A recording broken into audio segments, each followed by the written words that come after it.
자, 권영철의 Y뉴스를 오늘 조금 앞당겨서 만나려고 합니다. 권영철 선임 기자 어서 오세요. 안녕하십니까. 권레밍 어서 오십시오. 참, 여러분들도 문자 많이 보내주고 계신데 레밍이라는 동물 살다 처음 듣습니다. 왜 우리가 시궁창 쥐라는 소리를 들어야 됩니까? 분노의 문자가 쏟아지고 있어요. 1657-3393님 차라리 충북도 의원님 말이나 말지. 뻔뻔한 거 아닙니까? 아, 도의원 전에 인간부터 되십시오. 이런 문자 쏟아지고. 윤병찬님은 아니 도의원 당선되려고 그럼 레밍들한테 표 구걸한 겁니까? 이런 문자 그렇죠. 들어오고. 하필 물난리 났을 때 해외 연수 일정 잡혀서 참 타이밍도 안 좋았습니다. 정명희님. 이분은 그래도 조금 이해를 하려고 노력하시는 분도 계시고. 아니 그러니까 이미 나갔을 때 물난리가 났으면 모르겠지만. 아, 그거야 그렇죠. 그러니까 이미 터졌는데 나가는 게 그게. 사실은 나갔는데도 물난리가 나면은 그 투표구에서 들어와야 되는데 뭐 그것까지는 못했다 하면 조금 이해는 하겠습니다만 물난리 난 걸 보고 이분들 나간 거거든요. 말이 안 되는 사람들입니다. 거기도 기가 막힌데 거기다가 아니, 집단 행동하는 저 시궁창 쥐들, 설치류, 레밍들. 예. 왜 이런 소리를 우리가 들어야 돼요? 왜? 그러니까 평소에 국민들이 제대로 투표권 행사를 안 해서 그런 겁니다. 아유, 그러게 말입니다. 참 네. 그래요. 예, 레밍 이야기 문자들 좀 받으면서 오늘 Y뉴스에서는 장시호, 정유라 이 사람들 이야기를 좀 가지고 오셨다고요? 그렇습니다. 장시호에 이어서 정유라까지 최순실과 삼성의 불리한 증언을 쏟아냈습니다. 예. 최순실 씨 측 변호인들은 특검이 압박을 하거나 회유를 했을 것이라면서 뭐 변호사 사임까지 거론하는 강력히 반발을 하고 있죠. 압박을 해서 그들이 나온 거 아니냐? 예, 그렇지만 특검과 검찰에서는 정유라의 증언은 우리도 의외다. 회유는 말도 안 되는 얘기다. 라고 최순실 씨와 변호인이 억지 주장을 하고 있다고 반박을 하고 그렇죠. 있습니다.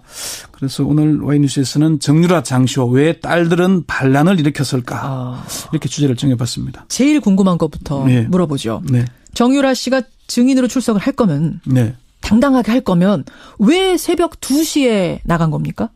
저도 그게 참 궁금했습니다. 그렇죠. 하필 12시도 되고 새벽 4시도 될 텐데 그때인가 해서 궁금했는데 예. 특검과 검찰 쪽에 확인을 해보니까 정유라 씨가 처음에 원했던 시간은 12시 자정 이전에 자신을 데리러 와달라는 것이었다고 합니다. 그래요? 네. 그리고 차를 가지고 12시 이전에 이제 정유라 씨 집 근처로 갔는데. 아, 가긴 갔어요. 12시 전에. 갔는데 차를 가지고 가서 보니까 정유라 씨 집 근처에 취재진들이 진을 치고 있어서 취재진이 많아서 정유라 씨는 나오지도 못하고 특검 쪽에서도 차를 가지고 간 사람이 픽업을 하지 못하는 상황이었다라고 얘기를 했어요. 아하. 이 관계자는 이 특검 핵심 관계자는 취재진들이 빠진 상황이 새벽 2시였다. 예. 그래서 새벽 2시에 집을 나오면서도 예. 혹시라도 취재진들이 있거나 자신을 막는 사람들이 있을까 봐서 뛰어간 것이다. 이렇게 해명했습니다. 지금 이제 그 변호인 측이 공개한 CCTV 화면에 네. 정유라 씨가 막 뛰어가잖아요. 집에서 예. 나와서. 그 장면이 바로 이 장면인 거군요. 그렇습니다. 예, 특검 차로 가는 그 장면. 그러니까 차량 있는 곳으로 뛰어가고 곧바로 차량 타고 이동을 하죠. 예. 두 번째로 궁금한 거. 네. 그러면 새벽 2시에 이제 특검 차를 탔습니다. 네. 특검이 마련해 놓은 차를. 그리고 나서 법정에 그 다음날 출두할 때까지 어디서 뭘 한 건가요? 이 부분에 대해서는 명쾌한 답변을 듣지를 못했습니다. 일부 평론가들은 특검이 마련해 준 호텔에 머물렀던 것 아니냐는 의혹을 제기하기도 합니다만은 예. 특검이나 정유라 씨 측 누구도 확인해 준 사실이 없다고 합니다. 이거는 왜 확인을 못 해주는 거죠? 특검의 핵심 관계자는 정유라 씨가 2시 이후에 어디 있었냐 저도 그렇게 물었더니 예. 특검에서는 그에 대해서 확인하지 않기로 했다. 왜요? 이 관계자는 정유라 씨의 증인 출석 문제는 정 씨가 주체고 특검은 조력을 하는 입장이다. 정유라 씨가 확인해 주지 않는 걸 특검에서 확인해 주는 건 옳지 않다. 이렇게 설명을 했습니다. 그러니까 정유라 씨가 주체적으로 능동적으로 나 나가겠소. 그런데 좀 도와주십시오. 이리 하니. 네. 라고 해서 우린 도와주는 입장인데 정유라 씨가 나 어디 있었는지 밝히고 싶지 않아 하는데 굳이 특검이 답할 이유 없다. 그렇죠. 그래서 정유라 씨가 어디 호텔을 갔건 아니면 다른 공간에 갔건 공개하지 않을 방침이라고 얘기했고요. 예. 특검에서는 다만 정유라 씨는 차량에 탑승한 이후 굉장히 임의롭고 자유롭고 예. 안전하고 안심되게 상황을 운영했다. 차량에서부터 여성이 동승했으며 아무런 불편이 없도록 했다. 이렇게 말을 했습니다. 특검 측에서 여성 직원이 나간 거군요. 네, 네, 여성 직원이. 자, 그럼 그다음 궁금한 거. 정유라 씨는 특검의 증인 출석 요구를 계속 거부해 왔는데 네. 어떻게 하다가 갑자기 그것도 능동적으로 본인의 변호사가 나가지 말라는 자리를 그걸 물리쳐가면서 몰래 새벽 2시에 나갔을까? 왜? 특검이나 검찰 모두 의외였다는 반응이었습니다. 검찰 측 핵심 관계자는 검찰에서는 정유라 씨가 이재용 부회장 재판에 증인으로 출석해서 검찰에서 증언한 내용을 그대로 증언해 주기를 기대했다. 그런데 저렇게 나가서 진술해 주리라고는 상상하지 못했다. 정말 의외였다. 이렇게 얘기를 했고요. 그러니까 검찰에서는 증언을 이미 하긴 했죠. 나가서 조사 받았으니까. 근데 예. 그거를 이제 법정에 가서 하는 문제는 또 다른 문제인데 해줬으면 좋겠다 내심 생각은 했지만 진짜 할 거라고는 특검도 몰랐다는 거군요. 검찰 관계자에게 확인을 해보니까 검찰에서는 이제 이게 그 정유라 씨가 특검 이재용 재판에 나가서 진술해 주기를 설득은 했다. 얘기는 했다. 얘기할 수밖에 없는 상황이었다. 그렇죠. 그런데 이제 그 나가지 않겠다고 서류도 냈잖아요. 그럼요. 그런데 나가줬으니까 정말 의외였다는 것이었고요. 특검 관계자도 정 씨가 증언을 하기를 바라기는 했는데 그렇게까지 증언을 하리라고는 상상하지 못했다. 상상도 우리도 못했다. 정말 의외였다 얘기를 했어요. 그럼 왜 나갔을까요? 왜 정유라 씨는 혼자 그렇게 판단을 해서 독립적으로 움직였을까요? 거기에 대해서 특검이나 검찰 쪽의 얘기는 정유라 씨는 그게 그냥 자연스러운 걸로 받아들이는 것 같았다. 그게 무슨 말인가요? 이미 검찰에서 정유라 씨가 5차례 5회의 피의자 신문조서를 작성을 했거든요. 1회는 이대 부정입시, 2회는 학사비리 관련이었고 3, 4, 5회는 삼성과 관련된 내용이었어요. 거기서 이미 진술한 내용을 그대로 재판에 나가서 진술한 거라고 합니다. 새롭게 얘기한 건 아니고. 이미 검찰들 앞에서 한 얘기를 재판에서 한 번 더 한 거다. 피의자 신문조서를 작성했고 특히나 5회 신문조서 때는 영상 녹화까지 했다고 합니다. 그래요. 그리고 그 영상 녹화를 하거나 피의자 신문조서를 작성할 때 변호인들이 배석을 하고 있었고요.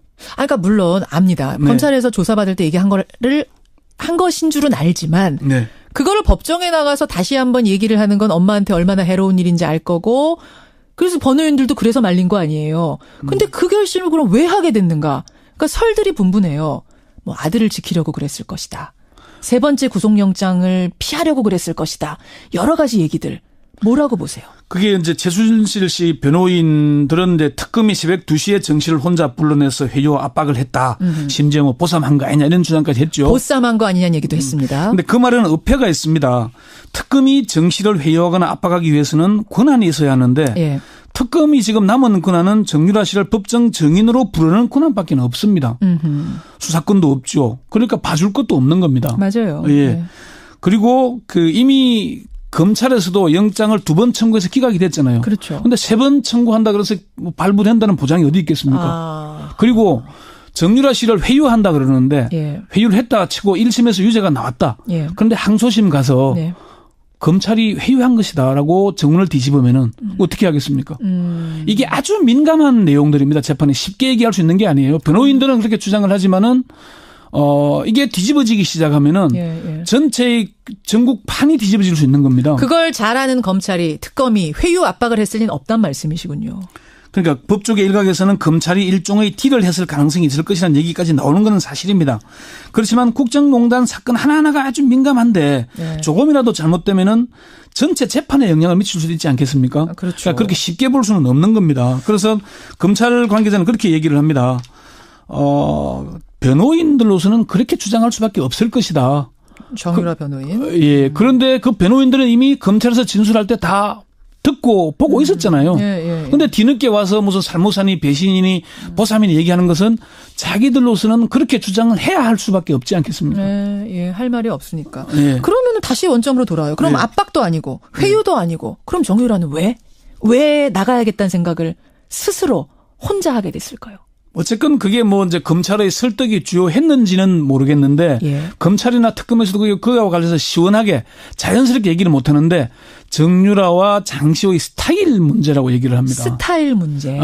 좀 럭비공 같다는 얘기를 고영태나 노승일 씨가 하지 않았습니까? 노승일 씨가 했어요. 정유라는 럭비공이다. 그래서 돌아오기만 하면 한국으로 돌아오기만 하면 무슨 얘기를 할지 어디로 튈지 모른다는 얘기를 했어요. 이 자리에 나와서. 심지어 정유라 변호인도 그런 얘기를 했습니다. 정유라 씨는 남의 말을 안 듣는다. 남의 말도 안 듣고 변호인 말도 안 듣는다. 그러니까 이게 예측 불가능하기도 하고 그리고 직설적이고 자유분방하다는 거예요. 그렇군요. 자연스럽게 오늘 Y로 이야기가 넘어왔습니다. 정유라 그리고 장시호. 왜 딸들은 반란을 일으켰을까? 지금 첫 번째 대답은 스타일이 비슷하다. 그런 스타일이다. 그러니까 그 검찰 관계자가 정유라는 한마디로 22살의 장시호라고 생각하면 된다. 말을 할 때 앞뒤를 재거나 없는 얘기를 지어내는 스타일이 아니고 직설적으로 말하는 스타일이다. 자유분방, 직설적, 거침이 없어요. 묻는 대로 그냥 얘기를 하는 그게 100%의 사실인지 여부는 모르지만은 묻는 대로 있는 그대로 그냥 말을 한다는 겁니다. 그럼 지난번에 이제 공항에서 막 들어올 때 기자들한테 막 거침없이 얘기했잖아요. 그게 다 변호사하고 짜고 외워서 온 거 아니냐 했는데 그것도 아닐 수 있겠네요. 그러니까 변호사는 이렇게 얘기하면은 너가 최순실 재판에 어떤 영향을 미치고 당신한테도 어떤 영향을 미친다 그러고 다 얘기를 했는데 정유라는 그렇게 얘기하건 말건 자기 하고 싶은 얘기를 한다는 거죠. 그런 스타일이다. 두 번째는요. 우리는 우리의 인생을 살겠다는 태도가 아니냐. 검찰과 특검에서 장시호 씨와 정유라 씨를 조사해본 관계자들의 분석인데 최순실 씨와는 전혀 다른 스타일이라고 합니다. 검찰에 대한 핵심 관계자는 정유라와 장시호의 스타일은 결은 다르지만 둘의 공통점은 딸들의 반란이다. 그렇죠. 우리는 엄마의 길을 안 가겠다는 것이다. 우리는 우리의 인생을 살겠다는 것이다. 특검의 한 핵심 관계자도 우리는 할아버지 최태민 씨나 어머니처럼 박씨 집안에 매일 이유가 없다는 태도를 보였다고 얘기를 합니다. 박정희, 박근혜 이 박씨 집안에 우리가 왜 매여야 돼? 우리 할아버지, 뭐 이모, 엄마는 그랬을지 몰라도 우리가 왜 그래야 돼라는 생각. 세 번째는 장시호 씨나 정유라 씨가 둘 다 천재기가 있다는 얘기를 했습니다. 아니 잠깐만요. 천재라는 게 이거는 좀 의외인데, 아이고 천재기가 있다고요? 그게 우리가 천재라는 걸 학교 성적이 좋은 걸로만 얘기하지는 않잖아요. 그렇죠. 성적은 안 좋을 수도 있어요. 둘 다 성적은 안 좋았어요. 근데 이 두 사람을 조사해본 특검 관계자들은 한결같이 둘 다 똑똑하고 천재기가 있다. 장시호도 머리가 굉장히 비상하고 그랬지만 정유라가 쓴 편지나 이런 걸 보면은 변호사보다 낫다. 그래요? 글을 잘 쓴다. 세상 이치에 대해서 말하는 걸 보면은 22살이라고 보기 어렵다. 이렇게 얘기했습니다. 천재기가 있다. 또 있습니까? 독특한 스타일이라는 게 얘기인데, 그게 처음에 얘기하고 비슷합니다. 뭐 변호사도 그래 얘기했고 남의 말 안 듣는다. 자기들 주장이 너무 강하다.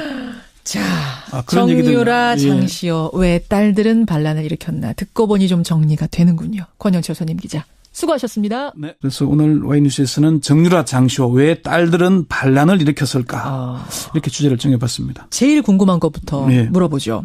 정유라 씨가 증인으로 출석을 할 거면 당당하게 할 거면 왜 새벽 2시에 나간 겁니까?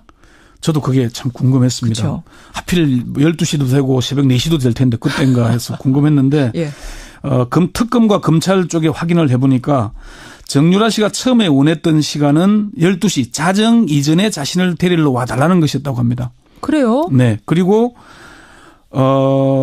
차를 가지고 12시 이전에 이제 정유라 씨 집 근처로 갔는데 가긴 갔어요. 12시 전에. 갔는데 차를 가지고 가서 보니까 정유라 씨 집 근처에 취재진들이 진을 치고 있어서 취재진이 많아서 정유라 씨는 나오지도 못하고 특검 쪽에서도 차를 가지고 간 사람이 픽업을 하지 못하는 상황이었다라고 얘기를 했어요. 이 관계자는 이 특검 핵심 관계자는 취재진들이 빠진 상황이 새벽 2시였다. 그래서 새벽 2시에 집을 나오면서도 혹시라도 취재진들이 있거나 자신을 막는 사람들이 있을까 봐서 뛰어간 것이다. 이렇게 해명했습니다. 지금 이제 그 변호인 측이 공개한 CCTV 화면에 정유라 씨가 막 뛰어가잖아요. 집에서 나와서. 그 장면이 바로 이 장면인 거군요. 그렇습니다. 특검 차로 가는 그 장면. 그러니까 차량 있는 곳으로 뛰어가고 곧바로 차량 타고 이동을 하죠. 두 번째로 궁금한 거. 그러면 새벽 2시에 이제 특검 차를 탔습니다. 특검이 마련해 놓은 차를. 그리고 나서 법정에 그 다음날 출두할 때까지 어디서 뭘 한 건가요? 이 부분에 대해서는 명쾌한 답변을 듣지를 못했습니다. 일부 평론가들은 특검이 마련해 준 호텔에 머물렀던 것 아니냐는 의혹을 제기하기도 합니다만은 특검이나 정유라 씨 측 누구도 확인해 준 사실이 없다고 합니다. 이거는 왜 확인을 못 해주는 거죠? 특검의 핵심 관계자는 정유라 씨가 2시 이후에 어디 있었냐 저도 그렇게 물었더니 특검에서는 그에 대해서 확인하지 않기로 했다. 왜요? 이 관계자는 정유라 권영철의 Y뉴스를 오늘 조금 앞당겨서 만나려고 합니다. 권영철 선임 기자 어서 오세요. 안녕하십니까. 권레밍 어서 오십시오. 참 여러분들도 문자 많이 보내주고 계신데 레밍이라는 동물 살다 처음 듣습니다. 왜 우리가 시궁창 쥐라는 소리를 들어야 됩니까? 분노의 문자가 쏟아지고 있어요. 1657-3393님 차라리 충북도 의원님 말이나 말지 뻔뻔한 거 아닙니까? 도의원 전에 인간부터 되십시오. 이런 문자 쏟아지고 윤병찬님은 아니 도의원 당선되려고 그럼 레밍들한테 표 구걸한 겁니까? 이런 문자 그렇죠. 들어오고 하필 물난리 났을 때 해외 연수 일정 잡혀서 참 타이밍도 안 좋았습니다. 정명희님 이분은 그래도 조금 이해를 하려고 노력하시는 분도 계시죠. 아니 그러니까 이미 나갔을 때 물난리가 났으면 모르겠지만 그거야 그렇죠. 그러니까 이미 터졌는데 나가는 게 그게 사실은 나갔는데도 물난리가 나면은 그 표구에서 들어와야 되는데 뭐 그것까지는 못했다 하면 조금 이해는 하겠습니다만 물난리 난 걸 보고 이분들 나간 거거든요. 말이 안 되는 사람들입니다. 거기도 기가 막힌데 거기다가 아니, 집단 행동하는 저 시궁창 쥐들, 설치류, 레밍들 예.